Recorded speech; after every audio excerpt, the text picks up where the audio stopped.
You go, mate, we just served it on the plane for the first time and it flew. It sold out in seconds. Stefan Di Benedetto is the founder and director of Solbevi, Australia's first ever limoncello spritz in a can. What have been some of the sacrifices that have had to go on behind the scenes to make that happen? I'm losing my hair, which is not good. Stressed out of my mind and really tired at the moment. Didn't take an income for 2 years. Amy paid for my whole life for 2 years. I worked at my local pub on Sundays to pay rent. I worked night shift construction for sort of 6 months. I'd do Solbevi during the day, night shift construction management at night, and then get a couple of hours sleep and do it again. To bankroll the business during winter. Couldn't even buy a coffee. I had to sell a house, which I really didn't want to do. So, yeah. I think a little bit emotional here thinking about this, yeah? I've never really spoken about it in this much detail. People think you're the richest person in the world and you have all this money. It's like, no, you are delusional. Since launch, Solbevi has grown rapidly. The brand has picked up significant international recognition, including Liquor of the Year at the USA Spirit Ratings and an award at the International Wine and Spirit Competition in London. What is the plan? What is the strategy? The dream is to obviously take it to the US because that's where dreams are made of, apparently. Hopefully, our dream buyer, being Campari, comes knocking on our door and says, hey, we don't have limoncello. I don't mean to pry. I genuinely am invested to go through what you guys both went through, because it's not just you, it is her too, because she is holding everything together. I had a ring that I just bought, which I saved up over 18 months from cash from shows. She's not going to like me saying this, but she pulled me up one day, first time ever, and said, I can't do this anymore, because I was never home and I was always working weekends and late nights. And that was when I really had that wow moment. I need to make a change. Hello and welcome back to the Delusional podcast. I'm your host, Sammy Kennedy. Today I'm joined by an incredible founder who I met at the AHA Expo. I was blown away by this brand. I had no idea who they were. Funnily enough, they were in my Instagram DMs, and now I have learned the whole story. And A, I'm in awe of what you've achieved. B, I think that your story and the level of scale that you've had in such a short period of time is a conversation that needs to be had for business owners who are currently going through it or have the vision to go through it, because there's so much that people don't see behind the scenes of these incredible brands. Welcome to the show, Stefan. How are you feeling? Thank you. Thank you for having me. Nice intro, actually. Probably the best I've had. I am good. I'm tired. I think we should all agree that flying from Melbourne to Perth does actually give you jet lag. I said that last time too. I'm so tired. Been up since 1:30 technically here, so I'm good. And what are you doing here in Perth? I'm here for another show, for the Good Food and Wine show. So this is a consumer one where we can sort of get people to try our product, they buy our product, and it helps with our brand awareness and eventually the sales in stores. So, yeah. Now, the one question that I ask every guest on this show is, every single founder is called delusional before they're called successful. Yeah. What has been the biggest thing you've been called delusional for?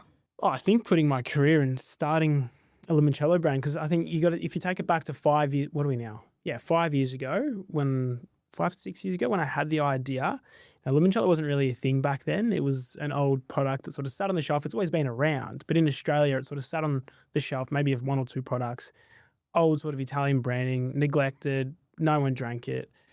We would make it at home and we'd have it as Italians, but the general population here in Australia never really brought it. So going from a tier one construction background and having, pretty decent wage at that age, and then a previous business which was doing pretty well in as well, to give it all up to create a limoncello brand, people are like, what is wrong with you? What is limoncello? Who cares about limoncello? So that was probably the biggest time I was called delusional, especially from my parents. Oh, yeah. And your parents aren't entrepreneurial, are they? They haven't owned a business. So you didn't have that, hey, I understand what it's like. It's like, what are you doing? Are you crazy? Literally, not at all. They both had, stable jobs, I guess. Mum was on minimum wage, still is. She's at the same company. And then Dad worked for the ATO for 32 years. So public servant. So very, very different. And do you have any siblings? One brother. He's a nurse. Polar opposites to me. Very quiet, shy, dark hair. Tall and skinny, so we'd literally look like one of us are adopted. But funnily enough, I take after my mum and my brother takes after my dad. That's really interesting. One thing I love about your story is that you have really leaned into your roots of Italian culture. Limoncello, when you were explaining it to me, it was something that you did with the family, and your whole concept of this brand came from a family recipe.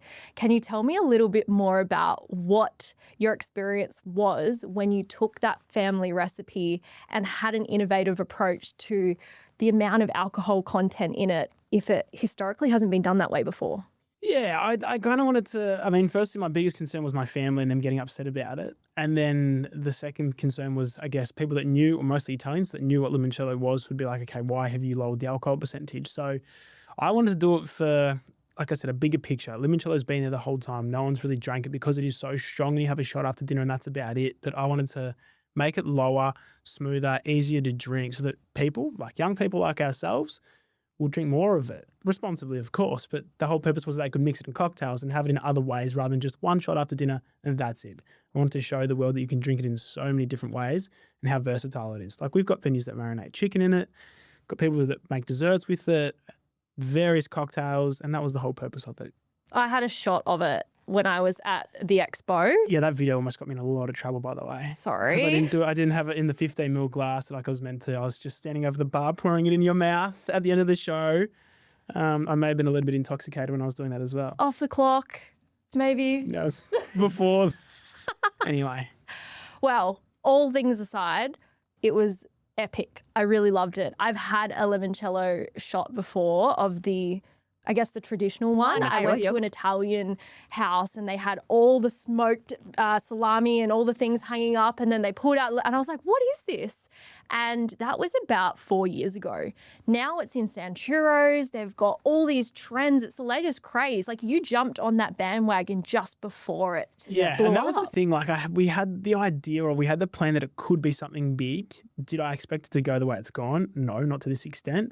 But I definitely knew that it had so much potential and it could become something bigger than what it was. But yeah, it's wild. Like it's one of the fastest growing categories in the major retailers. Every person's posting about it. It's had 2-3 years where it's been the drink of summer, which is just wild to think. I'm just thinking about your drink. How did you come to the idea of putting it in a can? Because this is usually a shot, right? It's not ever been done in a can before. No, that was what I was getting to before. I guess we wanted to show how versatile it was. So how can you show people that it's a product that can be drank daily, or not necessarily daily, but like, more freely, I suppose, not just an after dinner shot. So a limoncello spritz in Italy I knew was quite big. We have family over there, so we knew, historically they drink it all the time. But there was no like ready to drink format here. And it wasn't really on many cocktail lists. And Aperol Spritz is huge, and that led the way. And they're the business or the brand that we're trying to become, I suppose, and follow their path. We don't want to take over them. We want to join them.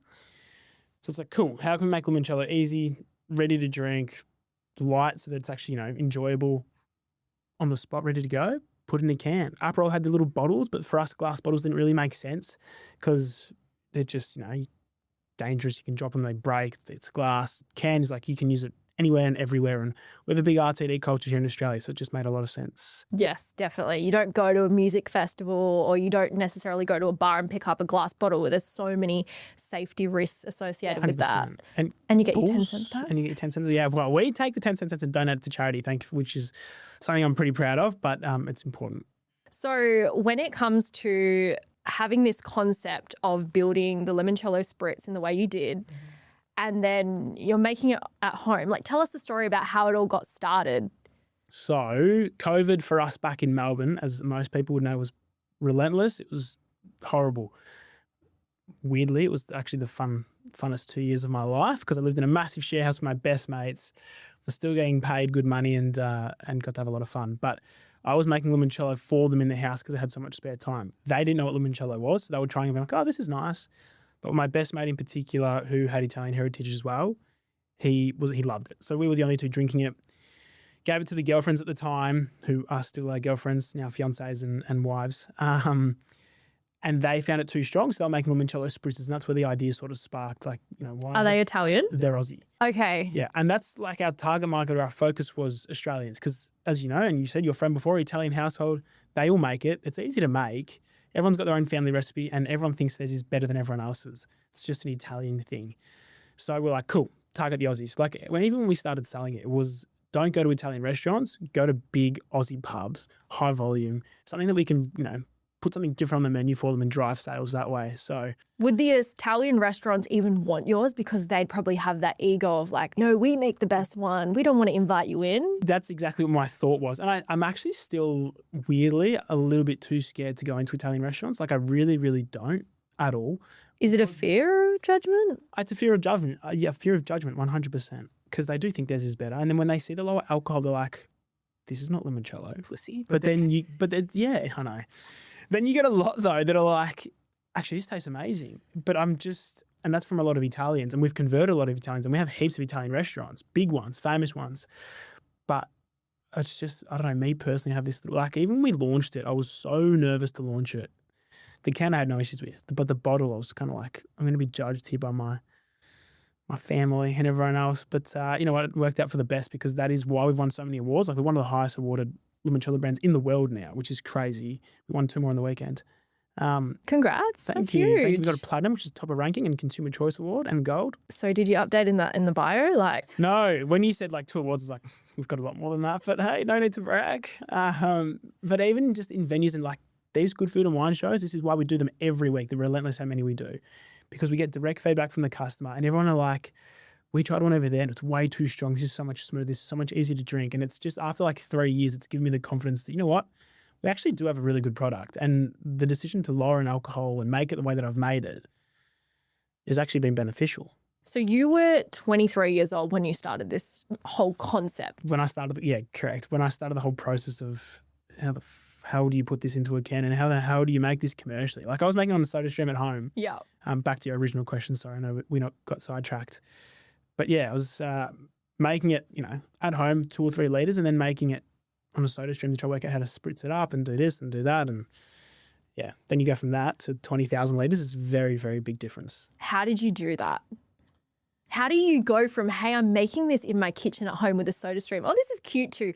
I need full production cans. It needs to be sent out. Like that's a big bet on yourself as well. Yeah, I actually had, it's funny you say that. I actually had someone call me yesterday asking for advice because they want to do the same thing. And I'm brutally honest with people these days with how difficult it can be and how much money you have to spend up front.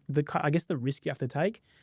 I do have a big risk appetite, luckily, and I unfortunately saved a fair bit of money, so I kind of backed myself.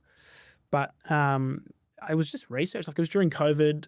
I didn't know anyone in the industry. I had one friend of a friend that I spoke to and he said, hey, speak to these guys. They are a canning facility. Yep. And then you meet with them and one thing led to another. So then I got introduced to like a food scientist because obviously you need nutritional information. And then they introduce you to a co-packer and a canning person, a designer. And it just naturally over time you meet someone, you know, everyone passes on their recommendations. So we stuck with those suppliers for a fair while actually. I'm very loyal. And then recently as we've gotten bigger and times have gotten tougher in the world, okay, like, we've got to find cost savings. So now I've branched out to different suppliers and everything. But yeah, it was just literally the first person that recommended someone. I was just like, yep, you'll do. Bang, took the risk, made it. We had a big stuff up on the first can order. So because no one had made commercially, well, on a commercial scale, limoncello spritz in a can or a spritz, ready to drink spritz. These guys thought that it had to be more yellow. So they decided to put food dye in my recipe without telling me. 20,000 cans, right? But you're drinking it. You don't even see it. No, It just goes well, sometimes kind we'll of. pour it out. So, but anyway, I got it. I get the cans and yeah, I tried them like, yep, good, tastes good. And then someone poured it out like a couple of weeks later and I was like, what is that? It looks like aeroplane jelly. And to this day, I shouldn't say this because I don't want people to look it up, but to this day, that first ever batch that went into Dan Murphy's, someone left a comment as a bad review saying it looks like aeroplane jelly and I'll never ever forget it. Oh. I will never ever forget it because they put food dye in our product and I'm like, anyway, it was a big debacle. So What do you do in those situations? Do you get a refund and they remake it, or do they go, suck that and you got to deal with it? they had the power essentially. They're just like, you're a little guy, screw you, like whatever. You don't have any leverage. No, I had no leverage, exactly. And I had to sell 20,000 cans pretty quickly to try and recoup my money. So I went down to all the Dan Murphy store. At that stage it was 9 and by that time I got to sort of 30 stores. So I went and bought back all my stock and then like paid for another production run up front and then put that on the shelf instead. Then we used it as like samples and consumed it ourselves. So I basically threw out circa 15,000 cans. We didn't throw it in the bin, but we drank it ourselves and we sampled with it and yeah, not ideal. What was the biggest lesson that you learned in that whole process? I needed more attention to detail. Like you got to be right into the detail and right into the thick of it. I do get too complacent and put a lot of trust in people, and I'll be like, yep, like you know what you're doing. You do this stuff every day. Not always the case. People make mistakes too, so you've just got to be on top of it, pay attention, and you know what? Unfortunately, double check people's work. Yes, definitely. And now that you have scaled this brand, what have been some of the sacrifices that have had to go on behind the scenes to make that happen? Like financially, relationship-wise, friends, family, stress levels or health? Yeah, all of the above. I'm losing my hair, which is not good. Stressed out of my mind and really tired at the moment. But actually, from a stress perspective, I'm actually in a much better place. I've learned how to manage it a lot better. The first 2 years were really tough. How do you do that? I got asked this the other day on the radio. One thing I did do was when I got engaged, I made a promise to myself to like spend more time with him. We've been together for 10 years and I kind of like neglected it for 2 of it with this business. And then I'm like, I got to stop working weekends. So I hired someone to work weekends, a best friend who I could trust. And then he's like, you are not working a weekend. Like he goes, I know that's my job. You don't work a weekend. Now he's away now, hence I'm working on this weekend. But I think just that alone and putting, a boundary in place and not being like, you have to do everything and taking the sacrifice to hire someone because, you know, hiring someone costs money and eats into your margins. But it was probably the best thing I did. So stress is up there. Financially, didn't take an income for 2 years. So going from, you know, having a good income, I owned a couple of properties, having to service those on no income for 2 years, and Amy paid for my whole life for 2 years, like everything other than rent. I worked at my local pub on Sundays to pay rent, and then I worked night shift construction for sort of 6 months. I'd do Solbevi during the day, night shift construction management at night, and then get a couple of hours sleep and do it again to bankroll the business during winter. So financially, that was really tough, just sacrificing everything from a financial perspective. And then friends and family, that has been the worst. Just because you work so many weekends, you just don't have time to see them. And during the week, you finish late and you're tired. And then, you know, Amy comes first because I live with her and every other reason. So friends, unfortunately, come last. And family that don't live close, unfortunately, it's even harder to see them. So again, all things I'm putting a big focus on this year in year 3.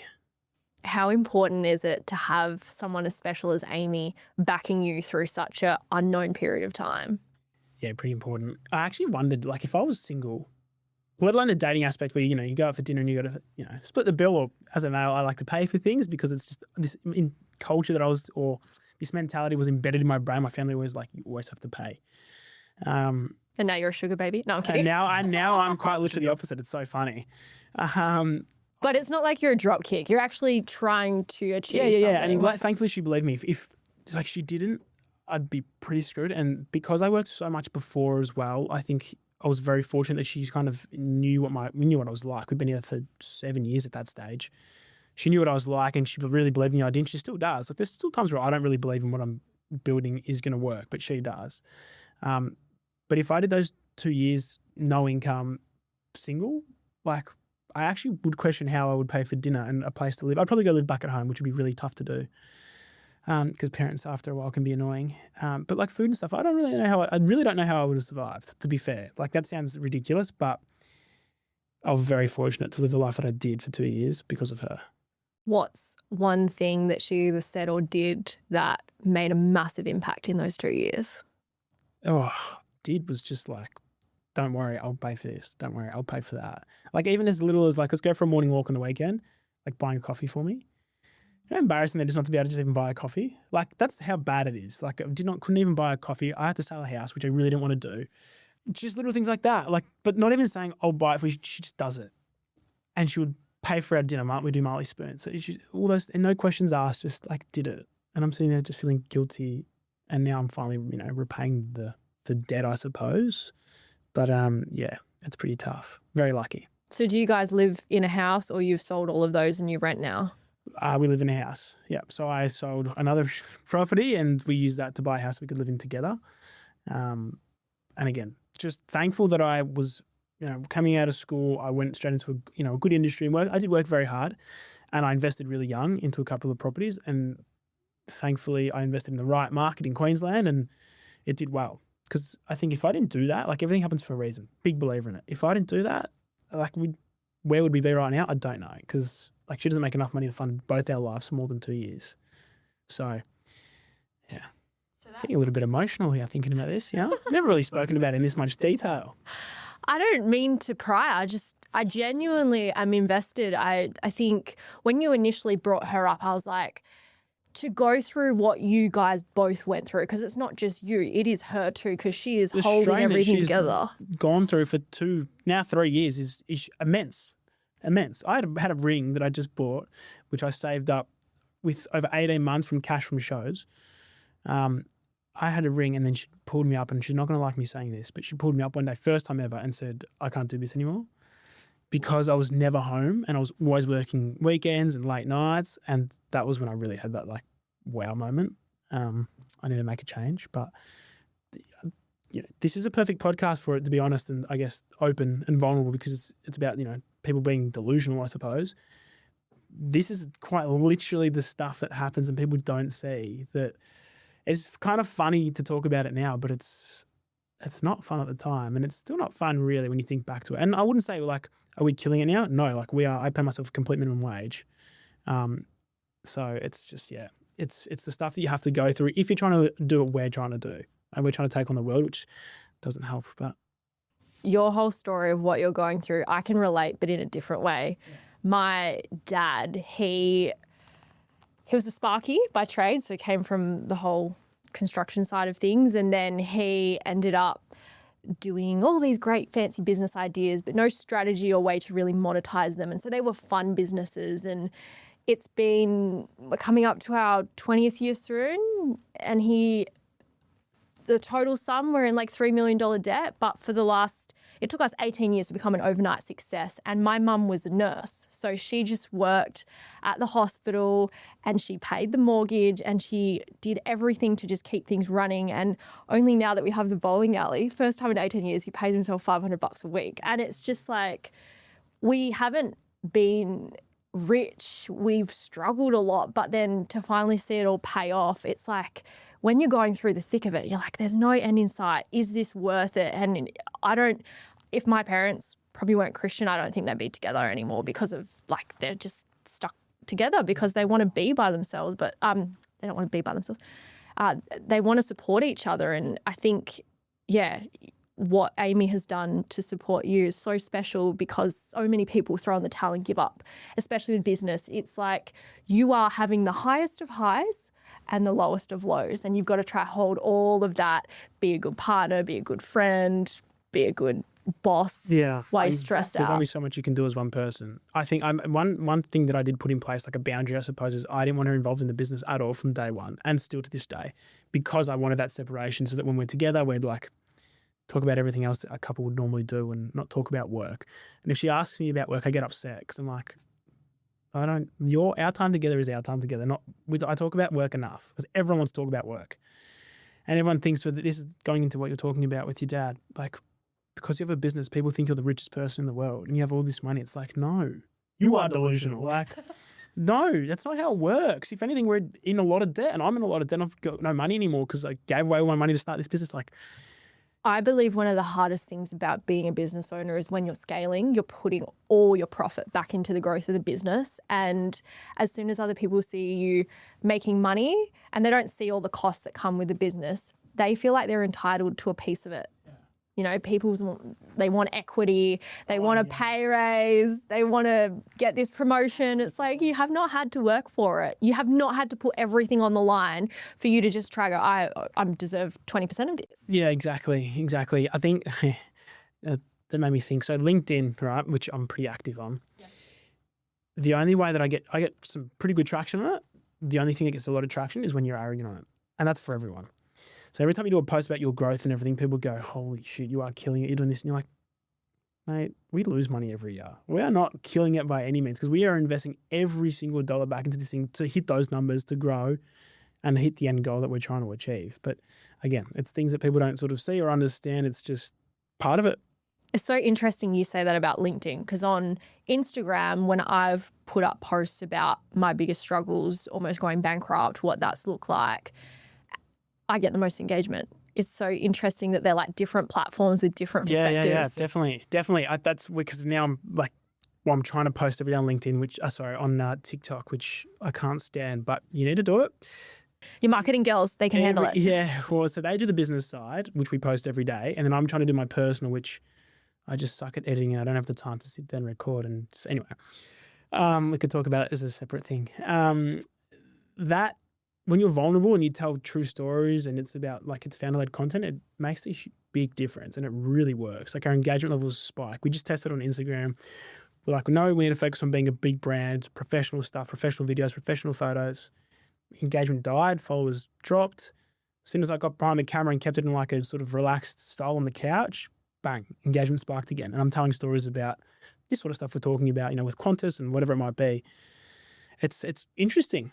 I don't relate to any of the big corporate brands. They don't have that human element or that level of connection. It's all super polished. And I think now the way that we get marketed to changes. Like I've just started doing a reality TV show of our business and it's crazy. Like I haven't even posted the video yet. It's sitting there and I said, subscribe to the channel, boom, 200 subscribes overnight. Like it's just wild how much people want to see the behind the scenes versus when you put this really beautiful video that you've been working on, you paid $5,000 to the videographer and you're like, why did this only get 100 views? Yep, I know the feeling. That's why rudely, I'm against so many agencies these days because I'm like, it's the stuff they want to do, but it's you need to hire in-house. Yeah, which we do. We only hire in-house, but it's like it's us, it's our team, and we treat now our content on TikTok and Instagram because finally we've got some staff as like a TV show, kind of like a reality TV show. Like Jack's a certain character, he's the guy that's on leave at the moment, but he's the one that runs all the shows and he's got his own personality, which is hilarious.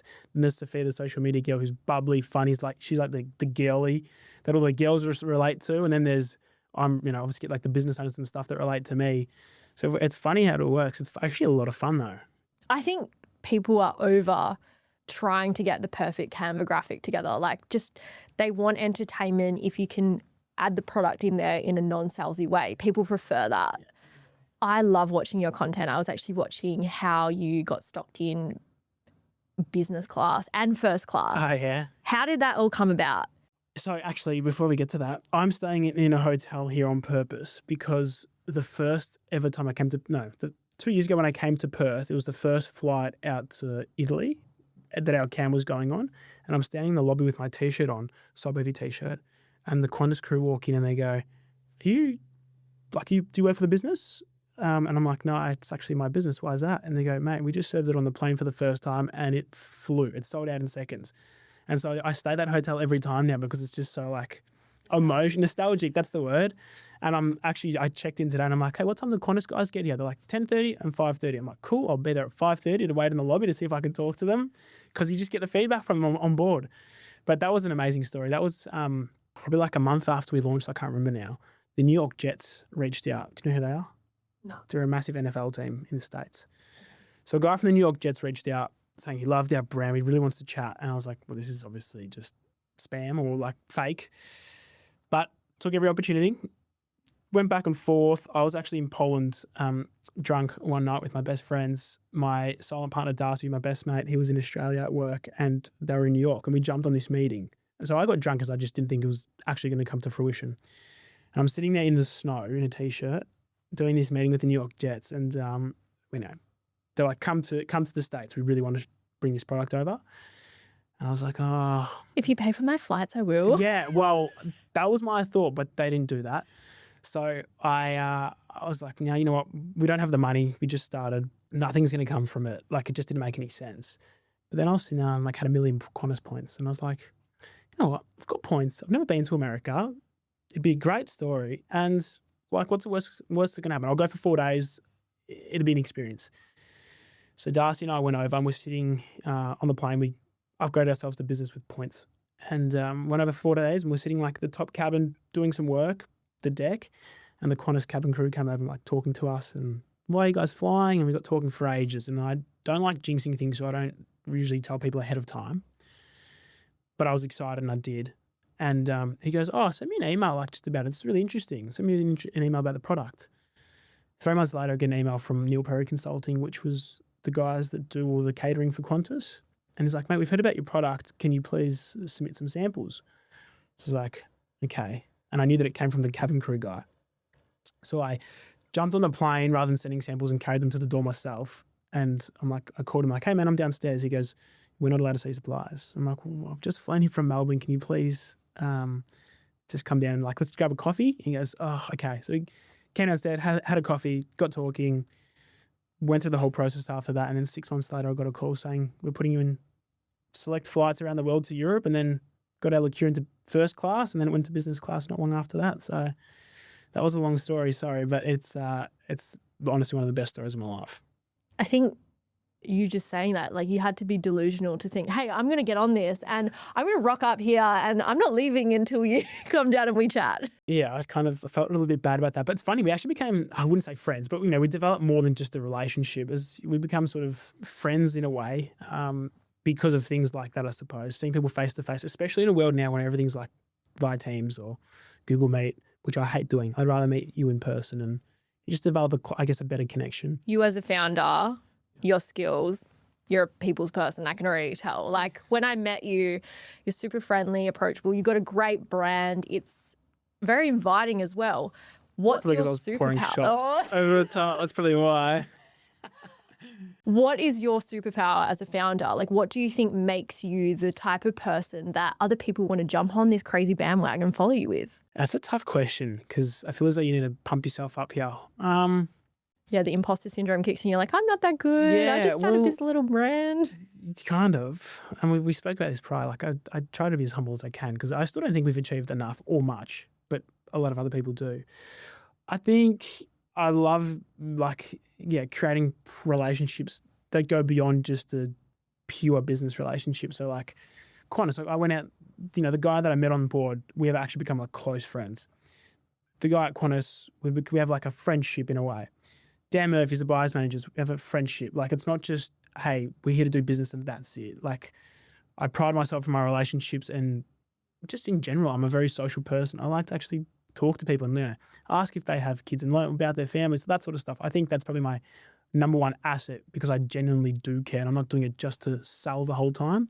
So when I'm selling, I'm not just selling, I'm actually I genuinely care about the person as well. So I think that probably does us a bit of justice and helps us with our major customers anyway.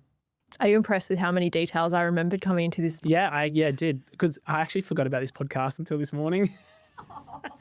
So the fact that you remembered all that is pretty impressive. I think it does make a huge difference. Like when people see that you have an attention of detail or a genuine interest, people don't care about you until they know how much you care about them. Yeah. And I think you can see through it too. If someone's coming just to win your business because it's, their job or they want the money, whatever, you can see through that. So, I actually care about you. So I care about what you're trying to do in your life and everything like that. I'm not here just for this podcast. It's a true story. I messaged you and then I found out that I wrote you a message, or one of the team did anyway, and you didn't respond to us. So I went through all our history because I actually cared. Oh, very nice. But then you didn't care enough to respond to us. Hey, it was in my message requests. Yeah, that old chestnut. You need to get a better system. You need to comment on the post because when they comment on the post, you go check them out and then you go check the messages. That's what I do. So I leave a comment on their post and also send a message at the same time. It's just too many things to stay on top of. You need a VA. They're like $10 an hour. I've got two. Okay, well, but not personal assistants. maybe they you have need jobs. 3. I don't think I could do a personal assistant. I feel too bad. I have a genuine question about, you didn't take a wage for 2 years and you were still hiring people. Yeah. Not being able to pay yourself and knowing that you're putting money towards other people, you're making all those sacrifices. What are the most important traits that you look for in someone that you're bringing into your startup? That's pretty simple. It's hard work and work ethic. It's those two things. We've had, interns that come work for us for free as part of the uni course, and I can see straight through them already. We've gone through 4 or 5. With all due respect to them, they were no good because they just didn't have any work ethic, and it's getting harder to find younger people with work ethic. So the Gen Z? Yep. In this regard, one though stood out. You could tell it just in the interview that she cared. She had work ethic. She wanted to learn, and she wanted to go on above to better herself. So she got offered, she did her time. She ended up being a full-time employee. Number 3, she's still with us today. She's our social media girl, Sophia. She's the girlie. The girly. I love that it's like Sophia, the social media. Like it just has a ring to it, you know? It does. And she's, you know what? We get so many compliments about it. And I personally love her. She's amazing. She sits next to me every day and just puts a smile on my face because she's just so bubbly. She's really happy because Argentina won today. And she's Argentinian. But yeah, it's hard work and work ethic. If I sense that they don't really care enough, then you can just tell because then they'll leave after a couple of months or they'll want more money or they won't actually care to better themselves. They're going to come and do their job and that's it. And that's if they do their job. So yeah, everyone that works for us genuinely cares and treats this brand like it's their own. So because you're a startup and you're putting everything on the line, do you look for people who have a skill set that you don't have so that it's like complementing the business, or are you finding people who have the right attitude and then you're trading them up? Good question. I usually look for obviously I'm trying to hire someone that in a field that I'm not good at and they're better at. So I guess that is number one. But two, they have to have work ethic and then I can train it with everything else. So Sophia, she actually never had a job before other than Aaron Williams in terms of the career she wanted to embark on. So I trained her up and I actually hired an agency to train her basically because I knew that her work ethic would allow her to get really good at what she does. And she's fantastic now. Our head of sales was a gun. She had amazing experience, but she's like a bull at a gate. She's just works almost probably more than me. Her mum just passed away and she's still sending me emails for work. She's a machine. So I look for both. I think that's good advice. When you look at the cash flow side of things in your business, it's basically like doing a fit out if you think about it. Like when we did our fit out, we initially thought it was going to be 600 grand. It blew out to $1.7 million, but it's over after the 1 point. Yeah, I know. Wow. There's a whole, don't even worry. But I guess what I'm trying to say is we paid that money. There's our fit out. Like you buy a fridge, you buy a couple other things and you can do it up. But you're doing full production runs. How did you manage the cash flow side of things? And this is what I was sort of getting back to before. I didn't know what I was getting myself into, so I didn't really think that far through. So I learned, I guess, the hard way. And when, I have, yesterday, that guy that wanted advice, and I have a lot of sort of younger guys asking for advice and girls. I've got this vodka seltzer brand, whatever it might be. How'd you do what you do? And I basically give it to them straight. I'm like, the cash flow cycle is so ridiculously hard. So you have to have a lot of money, whether you raise it or you have your own, whatever. Just think it through because you produce, we'll go spend 100 grand in production. We'll then sell it, and you don't just sell 100 grand worth of stock like that. I wish. Some brands do, most don't. So you have to sell it. So you drip feed stock out to Dan's, Coles, whatever it might be. As soon as it leaves your warehouse, you pay the tax, which is hefty, huge. The tax is for our cans is double the price of what it costs to make a can, and our bottle is 3 times the amount than it costs to make a bottle. It's ridiculous. And they have biannual tax increases. It's every 6 insane. months. Yeah. So you pay all the tax. And then obviously you have staff, you're paying staff. Then, once you sell it, it's 30 to 60 days you get paid. So you're just in this constant negative until you get this injection of cash. And then you obviously never want to run out of stock. So you've got to produce before you run out. So the cash flow cycle is horrendous in this industry. But you just have to manage it. Unfortunately, if people don't pay you, you can't pay other people. And you have to be that asshole essentially that doesn't pay someone, which is probably the biggest thing I hate in business is that when people don't pay you, because then you can't pay someone else, and that you don't know the effect that's going to have on that person. If they're a small business, like a full mum and dad shop, that they might not be able to pay their rent this week. You don't know. So, I kind of got on a tangent there. But. No, I hear everything you're saying. When we were doing our fit out, we had no money and we were getting loans to just service the loans. It was a really dark time. But one thing that we got told as advice was when you have these small businesses, don't just go pay the 20K invoice. You give everyone a little piece and just keep that going until you get through that period. Don't just blow all your cash into one business because it is the small players, the word of mouth travels and they will get traumatized and impacted the most because they don't have that buffer like big corps do. I think we're just going to be selective on how you spend your money too. I've had a lot of brands or brand owners that have raised money from the start or have come from a pretty wealthy family and have a big chunk of money there. So they essentially think they're invincible and then will go spend the money it costs 18 grand from this agency to do this. I don't know how to do it. So let's use them. Then they blow their money. I know a company that raised $8 million and they blew it all in a year and a half because they just went 15 grand there, 20 grand there. And now they're out of money. So, but if you use your own money, this is my personal opinion, like we did, I'm like, I'm not giving my money away to no one. Like I hold it like it's my own because it is my own. I worked hard for it. So you're forced to learn and do things yourself. Like I built the website ourselves, did all the social media for the first year and a half by myself. Little things like that. So now I know how it all works, which is another asset in itself because you as a business owner needs to know how your business works in every little facet. This is a bit off topic and probably a little bit political, but I personally think if the people who ran the country in terms of government owned their own businesses and they knew the challenges and they actually had to make the money and then allocate it, it would be such a different kind of world we'd live in because you had to make that money. Now you got to keep it. You've got to invest it. You've got to understand what's going to be the best case scenario and the worst case scenario.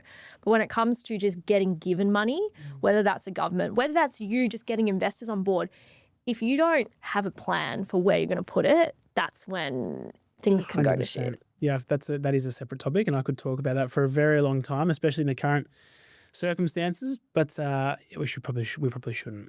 Yeah, definitely not. I'll get too heated. So with Solbevi, what is the plan? What is the strategy? Because you're not some small business anymore. You know, when you look at your local winery and they find all the restaurants and the bars and they're supplying out, you've scaled internationally. Like, how the hell do you continue to stay in this ever-evolving beast? Or how do you plan to exit without getting burnt? Yeah, it's a scary thought, I think. We've grown pretty quick because I wanted to, and I still want to take it around the world. Like that's my aspiration, is to take it around the world and for it to sit next to Uproll and Campari and every venue around the world. That's our vision. But as we do it and as we grow and as we get into more countries and I'm in more places and more things to juggle, it's kind of getting a little bit scary, to be honest. But the adrenaline helps you get through that. The plan is to do exactly that. It's to, do really well here, because it's our home country. Unfortunately, it's getting a lot tougher in this country to run a business like this. Like I said, the taxes and the political stuff. Yeah. But it's take it around the world and prove the concept to as many countries as I possibly can until hopefully our dream buyer, being Campari, comes knocking on our door and says, hey, we don't have Limoncello. It does sit perfectly next to Australian and Campari. We want your business. So the way I run the business and the way I built it is to be very scalable in terms of how we make our products now. And then we've got our gross margins up really, really high so that, our model is really good. So if we drop it into a network like that where they have the marketing, the funding, the suppliers, all that sort of stuff, and we drop it into their business, we're actually a really beneficial and profitable business for them. So the dream was to keep it, but it's just not possible. It's honestly just too hard. You talked about cash flow, and that's to be honest, that's the biggest thing.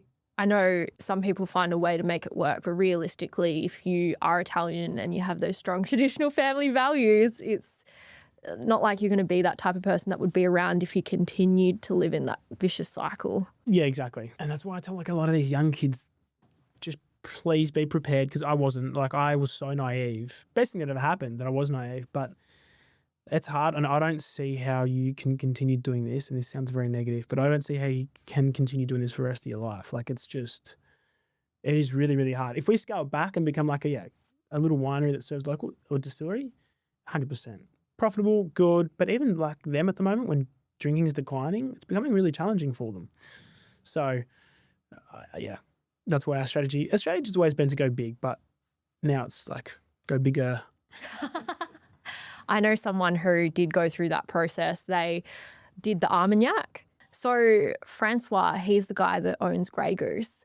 One of these big coaches I know, he got introduced to him and then they ended up becoming friends.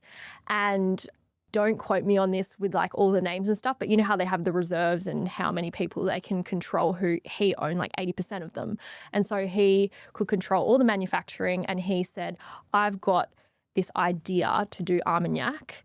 The brand that owns all the companies, I can't remember which one, but they have like Louis Vuitton and all of those. LVMH? Yes. Yep. They offered to buy them out for, I think it was like 20 million or something like that. And they were like, no. And that was in the first year. So they could see the threat. And now this drink has gone on to win awards. It's been a crowd favorite and it just keeps scaling. And so you can see that these big companies, if they see someone smaller who's successful, they're like, let me buy it and acquire it, or like, let me buy it and crush it. Exactly. And a lot of people, it's crazy that, some of those companies buy them if they're like a competing product and crush them. Yeah. Because they're a threat. But then equally, like, the benefit to them if it goes on, the shoes on the opposite foot. We do all the hard work, we build the product, we build the brand, and then they just go, yeah, thank you. We take it off, drop it in our model, and we've got all the money in the world. We can blow it up and really like make it extremely profitable and all that sort of stuff. So my dream, like I said, is to see it sitting in every venue around the world next to Aperol and Campari. I can't do that by myself. I just can't. So they can. So let them do it, because that's my end goal. That's my end vision. It's like Ross, the owner of Stone and Wood, one of the founders. I asked him, like, why'd you sell it? Besides a huge, it was like 350 million, it was an amazing price tag. He's like, Steph, I want to be on every single store, every single tap. Like, we can only take it so far into the day. The company that bought it, I can't remember, was it Line, I think, they can achieve that. And they're doing a very good job at that at the moment. So that's how I'm going to achieve my vision and my goal. Because I'm not doing this for the money. I'm really not. Otherwise, I would have stayed in construction. I'm doing this for the passion and all that sort of stuff, which might sound false, but it's true. I think as well, like, you're taking risks and you're bringing people on that journey, and it's, as much as it's had its downs, there's definitely also some cool things that you've had to overcome to become the person you are today. I never really got exposed to the whole world of alcohol until I got our liquor license for Wild West Bowling, and the amount of red tape that we had to go through was insane. But then following on from that, it just feels like alcohol is the hardest industry to be in. And we were, as a venue, we were blindsided. We didn't know any better. So we got signed on to this contract to get our taps. Yeah, of course you did. 5 taps. We didn't have the money. We were like, yep, these taps are worth 15 grand. We'll sign up. They got installed. We could buy those taps times 10 outright right now if we wanted to, now that we're finally on our feet. But at the time we weren't. We have to put in at least $250,000 before we're able to get out of that contract. And you're locked in, and it just feels like, why? Yeah, and that's what makes it hard for smaller brands like ours to compete, because the big brands have so much power and money. Yeah, and how are you meant to go, hey, come into the venue and like, oh, sorry, you're not allowed to stock anyone else. Like, we are with Schweppes. So we can't have Coke, we can't have Sprite. So people come in, it's like, oh, so I really got Pepsi Max or Solo, and they're like, okay. Yeah, it's tough, but unfortunately, it's just all part of the game, and that's why they are the big guys. So yeah, the longer that we don't have to battle them for, the better. But at the moment, we're very fortunate that Limoncello was not a contracted category. It's becoming one because it's blowing up so much. Yeah. But that's kind of how we scaled so quickly and got so many venues so quickly. I don't know you, like, as I haven't known you for 10 years, but I can tell you've got a very hungry appetite for success and you want to be the best at what you do. How do you actually know when you've reached success? Because I honestly feel like when you're a founder, you're always hitting the next milestone, the next achievement. You never stop to slow down and actually feel like, wow, what I've achieved has been good. What are you going to do when you know, hey, I've made it? I actually don't think I'll hit that point, which is sad to say. If we sold a business for an amazing, valuation, I would definitely feel relieved and happy and proud of myself, but I'd go straight away to doing something else. I don't think I would ever be fulfilled, I suppose, which is kind of sad now that I think about it. But yeah, I don't know. I always want more and I always want to be better and I always want to do more and I want to, don't know. Just want to keep doing good things, try my best. Yeah. That's all I can do.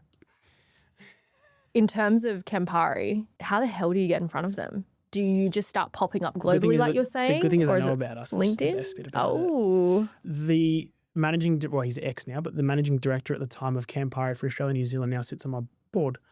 He saw me on LinkedIn. He reached out to me saying, just want to say congratulations and how amazing it is to see what you're doing and your vision. Love it.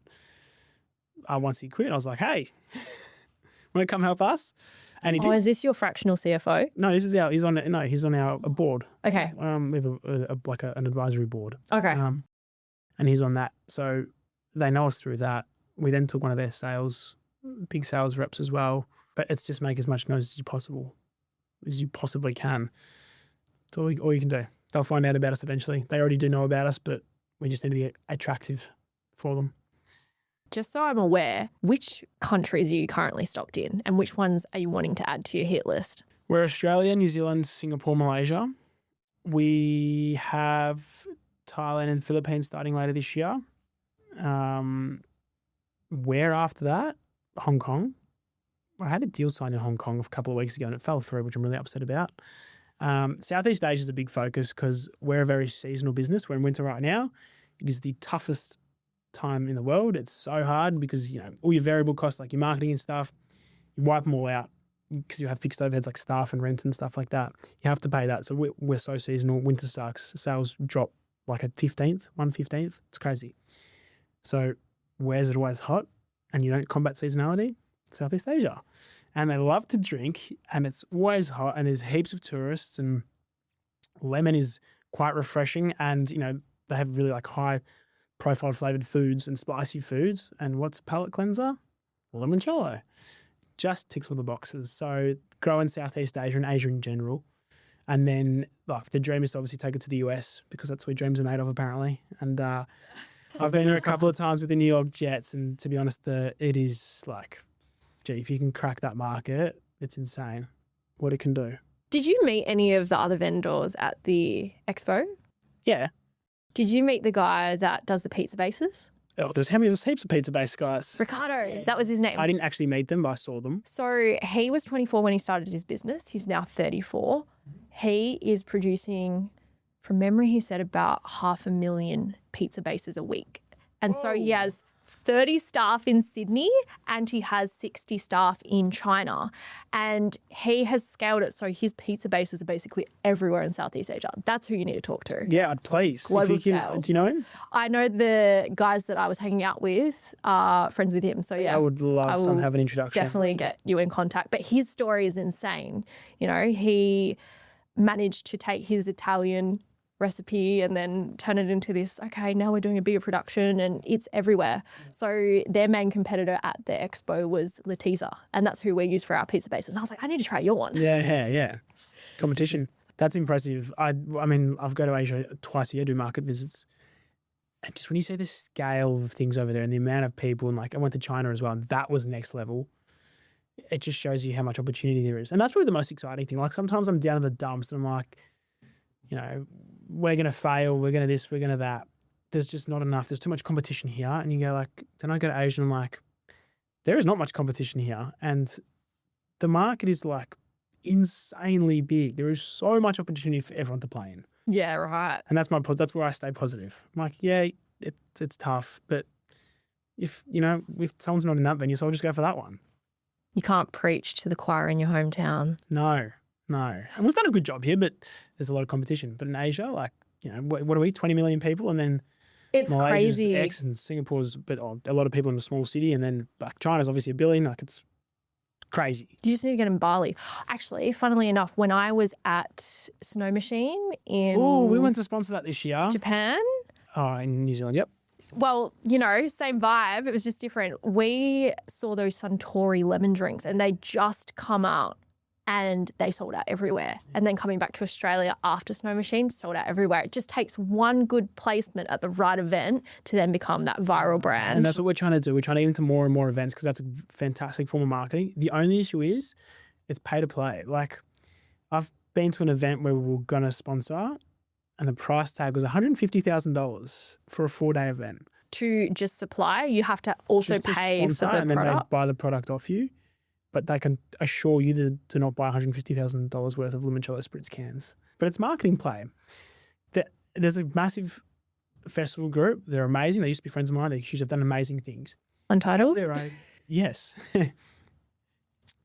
This is what blows my mind, is that they have their own vodka seltzer brand that they sell in Liquorland. It does really well. The biggest thing they sell at those events is vodka and vodka Red Bulls and vodka seltzers. Yet now, they had it going for a while, now they get offered so much money from Smirnoff that it doesn't justify them selling their own product at their own shows, which is wild. So it's like, how do you compete? But we're trying to get in more events and festivals because it's great marketing. Okay, let's backtrack because I know we've skipped over this. You were in the F1. How the heck did that happen? That is a cool event to be a part of. Yeah, that's pretty cool. Not going to lie. Did you get to meet anyone? No. Actually, they gave me 4 general admission passes. And you didn't use them? And I spent a lot of money with them. I made it back, but still. And I got 4 general admission passes. You got VIP. I like literally sometimes I'll be watching Kimi Antonelli and I'll get teary. I don't usually get teary, but to see a young kid handle that much pressure and do so well, I think it's really inspiring. That's amazing. He was And he's 18 when he Italian. started. Yeah, and he's Italian. Yeah, no, the Formula One was amazing. It was another really, really cool experience, I suppose. It was kind of surreal seeing it there. How did you prep for that?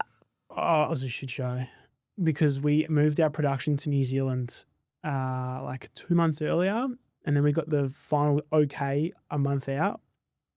And I was like, I got no stock. It's coming from New Zealand. And they're like, yeah, it'll be there in a month, so, you still have plenty of time. It didn't rock up in time. It kept getting delayed on the sea and production got delayed. And so I went to all my warehouses around the country and went to heaps of retailers and bought back our stock and then resold it to the F1. So we saved it, thankfully, and we actually made money, thankfully. But yeah, the prep was not good. So how did you get all your stall and everything sorted? Do you have like a stock standard one that you take? We sold it into their bars. Okay. So we sold into every single general admission bar. Okay, so you didn't have to get like your own thing, not like Casa No. Ferrari. I'd love to. Yeah, I wish. I actually just put our application in yesterday for that, but it's just too competitive, and the price tag is like 4 times as much as what we paid. It's really hard. We had a very unique product. We're all Victorian. We're very fortunate. Like we didn't even get this year because the competition is just immense. So did you have to pay to be in this F1? Yeah. Every event that you think of, you have to pay. And like a stadium, they buy your product, but you give massive rebates. So you essentially break even and you have to spend circa X amount of dollars on marketing. What are your thoughts on influencers? Because I don't have much trust for them anymore. They don't work. Yeah. And when I see an influencer, well, actually, I was one of those people that was an influencer in the past and I didn't align with it because I'm like, I'm not narcissistic enough to be like, look at me in my life and buy this product and like, oh no, sorry, my auntie got it for me. I don't know. It's just like so fake. But I think where I was going with this is you have these influencers who get everything for free. Yeah. And it's just like crazy. The amount of money that these brands are paying to put on these events, to bring these people together. LinkedIn's been part of your strategy from more of a corporate perspective. B2B, yep. And then you're not even focusing on Instagram more. It's like TikTok, right? Because you want that virality or? Yeah, because all young kids, actually all ages really. 18 plus. And doom scroll. Did I say teenagers? Yeah, you said young kids. And then I was like, let's just say 18 plus because we are selling alcohol here. 18 plus. But all these every age group, doom scroll on TikTok. I personally don't. I can't stand it. But same. They doom scroll, and that's where they consume all their knowledge these days. Like, I heard from actual like kids and teenagers. Yeah, they don't Google. They don't Google. They use TikTok. How do you do this? I was like, what the hell is going on? So different. I chat GPT now. I used to be like serial Googler. Now I'm a chat GPT, and then I'll cross check if it's statistics or if it needs to be fact checked. Yeah, actually, that's a good. It's very different. Yeah, but no, we're trying to do more Instagram because we're just trying to leverage every platform because you just need to be everywhere, which is really hard and time consuming. But we're a consumer, like consumers buy our products. We sell it to businesses, but at the end of the day, we need to target consumers because they're the ones that actually buy it from those businesses. So it's like just get on social media and pump it as hard as you can and do as many events as you can. I don't know if you can really track this or answer this, but would you say it's like a 50-50 split of people who buy it, like females and males, or is it more of girly drink? No, we target the girlies on TikTok. And that's what I always have to say, apparently, is girlies. But because your marketing on Instagram, it's pretty girls, it's hot chicks. Is that to draw in guys or is that to make girls feel welcome? Or people just related to it a lot better. We tested it out and people just related to that content better. Funnily enough, we have a 50-50 split on consumer, which is really interesting. Males, although they look at limoncello spritz like, that's girly, they drink it and they're like, this tastes better than hard rated. I'm like, cool, drink it. And they do, they love it. They drink it all the time. I know heaps of guys that buy it. Well, obviously I know them because of my friends, but we got our stats from Dan's the other day and we got heaps of females and males that drink our product. What threw me was the demographic. I thought we were 25 to 35-year-olds and that's who we target. It was 35 to 45. Wow. Yeah, Okay. for our Limoncello spritz cans. I guess you are in first in business class. They got to save up their pennies to get to that stage. Yeah, true. But it threw me. So now I'm like, do we change our marketing strategy? I don't know. I'm kind of rattled. I was celebrating my new promotion with a limoncello spritz Yes, exactly. can. But then 50 plus, I Put it on find LinkedIn. they refuse to drink from a can because they're too old for that. Well, I'm in like a business where we're located in a country town, and what I found is quite interesting. We have a bunch of cans in our fridges, and you'll find the blokes always go for a Jack Daniel's can or something if they're not getting a beer. But I said to Mum and Dad, can I just trial getting some different drinks? So I put in the 196s. Still waiting for my order, by the way. If we have the 196s in there, at the time when it was going viral and quite popular, it was all that's like 18 to like 25. But next to the 196s, I put Smirnoff Double Blacks. Bad idea because they're double blacks. People get drunk faster. But I found the people who went to go buy them, they all associated that I know what that drink is, or I understand what I'm drinking. Whereas all these new things, they're a bit scared to like pay the money and not like it. But that's been our biggest challenge and that's why we do all these consumer shows. We do we're going to do 32 this year, which is a lot. People don't know who we are. They look at Hard Rated and they go, I know that brand, I know that product, I know that taste. I'm going to spend $26, whatever it is. I know my money's safe doing that. Whereas they look at ours and they're like, oh, Limoncello spritz, that looks cool, sounds cool, but it's $24. I don't know if I'm going to like it, so I'm not going to get it. And people tell us that direct feedback at these shows. I'm like, I've seen that before, but I was just too scared to spend the money on it. They tried at the show and they're like, done. I love it. I now have the confidence to buy it. Especially when times are tough for a lot of people. They don't want to waste $24, which is totally understandable. So that's our biggest challenge as a business is how do we get more consumers trying it, getting them to try it, to give them the confidence to buy it. It's how do you break down that barrier? And, free sampling at these shows, we'll do like 6,000 samples over this next 3 days. That's 6,000 people that are then tried our product, that hopefully like it, buy it, recommend it to someone else, and it flows on. how do you make the decision of what's worth an investment for your brand versus not?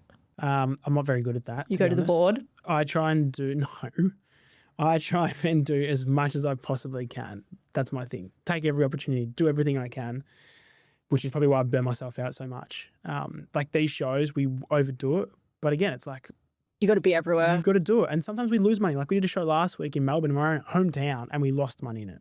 Like that's pretty hard to justify. And then everyone's like, oh, I did really well. I'm like, oh, yeah, stuff you.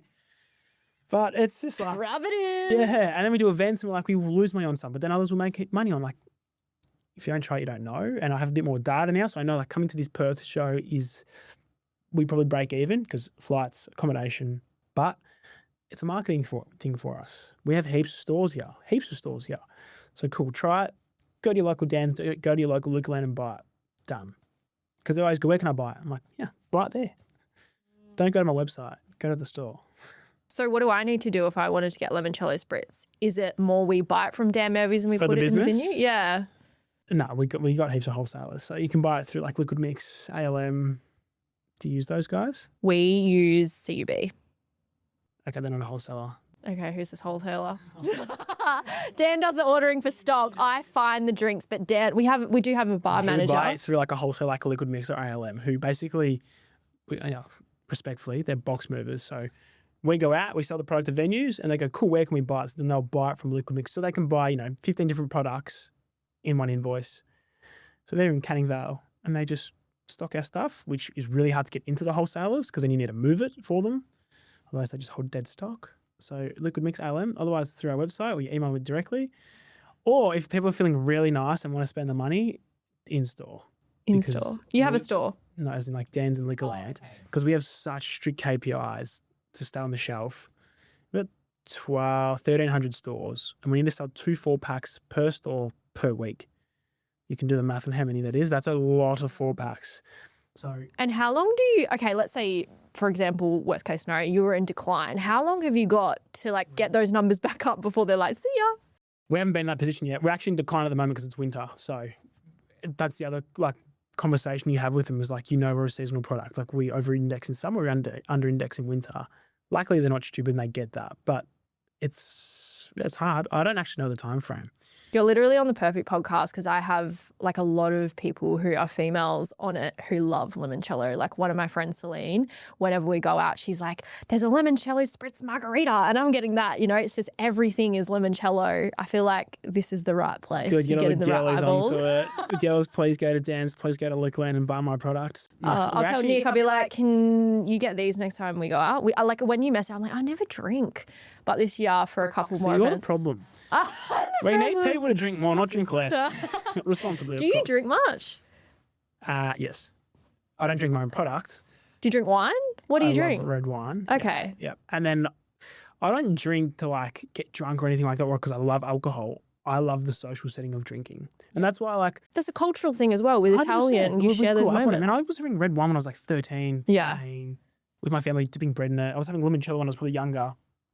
But I had like a lot of backlash on a post once, being like, alcohol's bad for you. You shouldn't drink it. You're the reason there's issues with society. And I'm like, I don't drink or I don't have an alcohol brand or encourage people to drink to get drunk. I do it because it's the social setting of it. Like in Australia, unfortunately, or fortunately, in many countries, the culture is that you catch up with your friends or your family, like the oldie Italians sit on the side of the road and have a little glass of wine and play cards. Like it's the social setting. People aren't necessarily doing it to get blind. Yes, there are those people and that's a problem. But my most enjoyable thing in life is having an amazing like bottle of wine with great food with my closest and best friends. I love it. And so do many other people. It's socializing. It's how we stay connected. Definitely. I'm very passionate about it, as you can probably tell. Well, I can see where you're coming from. It's so funny. We have this conversation. So my whole Chinese side of the family, my mum is like allergic to alcohol and they don't drink. Whereas my dad, he loves to have his bearded lady. It's like we've got our own lager. Yeah, Bruce Juice. So we have our Facebook famous Brahman Bull. He's got like 70,000 followers. And we had a brewer say, we'll do a beer and you can call it Bruce Juice. So it's 6.8%. Whoa. And yeah, it's like hits you harder like a Brahman Bull or something like that. Than a Brahman Bull? Yeah. So we've got our own beer and Dad loves that and he sits and he'll have one every night. And I think part of him is like undiagnosed ADHD. So it's the only thing that like chills him out and stops all the crazy ideas for a moment. But same thing, we did this whole fit out of a shed and now we do like smoked meats. We have the whole crew there. We have a few drinks, but it's not like you're drinking to get drunk. When I was fresh 18, different story. You were like prees, party bus, club, Yeah, buy the cheapest but the highest alcohol to get blind. Goon bags? Yes, goon bags. Yes, for some. We're actually about to do some goon bags, but What? with limoncello. I'm not going to tell you what it is, but it's got limoncello in it. It's pretty cool. Oh, and then wow. we may potentially be doing some limoncello mugs in cans as well. I think limoncello mugs is definitely We something pump those that. in venues so much. Yeah. They're so popular. And 2 growth categories in a can. It's a no-brainer. Yeah. So, do you have any words of wisdom or pieces of advice that really helped you get through hard times that you'd want to pass on to another founder? To get through hard times, my biggest advice for everyone is that tomorrow is a new day. So it might be the worst day of your life today. Go to bed, try sleep, but get up tomorrow because tomorrow's a new day and then you can fix it. And you wake up and your whole mental attitude changes. Your attitude in general just changes. So put it this way, you're lucky to be alive. So nothing gets worse than nothing can be worse than that. So just get up. Tomorrow's a new day. Relax. Start again. And what's a skill, podcast, resource, something that you would recommend to anyone in business that's really helped you as well? I listen to a lot of business podcasts. That's something that I really enjoy and it has helped. It's just interesting to hear what other people have done. Like this sort of thing I really enjoy doing because I think, and I would listen to something like this obviously because you hear it like raw about how it actually is. And then if you can get some tips and tricks, awesome. And it's, those little 1%ers you can steal out of or nuggets of gold, as they say. That's what you look for. And if it all helps. I feel like when you read a book, you're literally entering into someone's whole mind, their years of experience. You're getting like the best parts as well without having to live their whole life. Yeah, exactly. It's a I would cheat love to code. read books, but I just don't have time, as bad as it sounds. But I listen to like podcasts instead and occasionally, what are they called? Audiobooks. What do you do on your flights? work. I just, from here, that 4 hours and 10-minute flight, I literally did not put the laptop down the whole time. Yeah, that's my perfect time to catch up because no one's annoying me. Except Qantas have internet, so people can still iMessage me. But that's when I get all my work. I get a lot of work done on flights, which is why I'm probably going to go to bed after this for an hour and then go set up the show, go to a dinner, and then start sailing tomorrow. It's a new day. It's a new day. Thank you so much, Stefan, for coming in today. And straight off the end of a flight, I know you're tired, but I really appreciate all your words of wisdom and everything you've shared. Like, I'm in awe of what you've achieved. I don't think people in your position will ever truly recognise how successful you actually are. Even when it feels like you're not, I can tell you, you may not feel like a millionaire, but you have become the person who is capable of making millions. And I think that means a lot. Really cool thing. Thank you. And thank you for having me. It was actually, I've done a few of these, but this has actually been really enjoyable and probably the most vulnerable that I've been. So, like I said, almost got emotional in that, which is kind of concerning, but I'll toughen up next time. Maybe that's what you need, like that side. I guess that person can bring out that side of you. Like having someone like Amy in your life, that's a special thing for you and her. But when you're in the business, you're in your like boss mode. Like don't be boss mode all the time with your partner.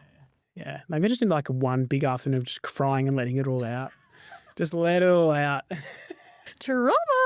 I think every entrepreneur is shaped by trauma. Like literally, that is it. Yeah, I find out we've gone past it, but yes, trauma, which is kind of where I am now for a reason. So if someone wants to follow along with your journey, keep up to date with Solbevi, buy some, where should they go? So if I can ask for any favour, it's to head into Dan's Liquorland and try our 4-packs. But we're on socials, Solbevi_official on TikTok, Instagram, my full name, which is quite long for both accounts as well, and then LinkedIn. We're pretty active on it. We post every day. So we love having people join our community and we really try and give back to the community. So, give us a follow. Okay. Well, we'll bring Solbevi. I'll bring Solbevi into the crew at bowling. We'll put you in Keeping Up with the Kennedys, our new TV show, and we'll get some eyeballs. I like it. Thank you. Thank you. Thank you so much for tuning in today's episode. If you found value and loved it, please take a screenshot, share it to your stories and tag both of us. We'd love to hear your feedback. Thank you so much for listening to the podcast and